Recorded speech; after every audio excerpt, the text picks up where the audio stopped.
అందరికీ నమస్కారం. నిఖిల్ గారికి welcome sir. And first with thanks to Mythri movies వాళ్ళకి వాళ్ళ డిస్ట్రిబ్యూటర్స్కి. నేను ఒకటే ఒక విషయం చెప్పాలనుకుంటున్నాను. సబ్జెక్ట్ను నమ్మినవాడు స్టార్స్ కోసం వెతుక్కోడు, కళాకారులను వెతుక్కుంటాడు. ఈ స్టేజ్ అంతా ఉన్నటువంటి ఒక ప్లేస్ని ఎంత గొప్పగా డిజైన్ చేశాడో మీకు తెలుస్తుంది. మేము ఒక 10 రోజులు మాత్రమే వర్క్ చేసాము. ఆ 10 రోజుల్లో ఒక డస్ట్ ఏరియా, ఒక 4 గదులు ఉన్నటువంటి ఒక చిన్న ప్లేస్. ఆ చిన్న ప్లేస్ లోపల తన యొక్క విజన్, డైరెక్టర్ యొక్క విజన్ ఎంత గొప్పగా ఉందో అనేది మీరు చూస్తారు.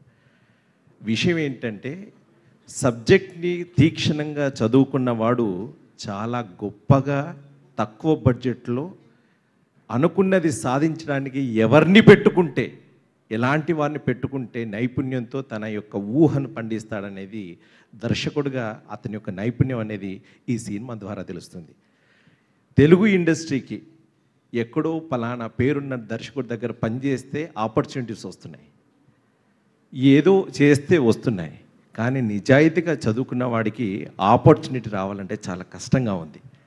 అందుకే తన సబ్జెక్టు నమ్ముకొని దానిని అందంగా తీస్తున్నటువంటి ఒక ఆ నమ్మకంతో మమ్మల్ని అందరినీ పెట్టుకొని గొప్ప సినిమా తీస్తున్నారు. అదే నింద. దానికి బ్లెస్ చేయడం అనేది మైత్రి వాళ్ళు. ఇంకొక మెట్టు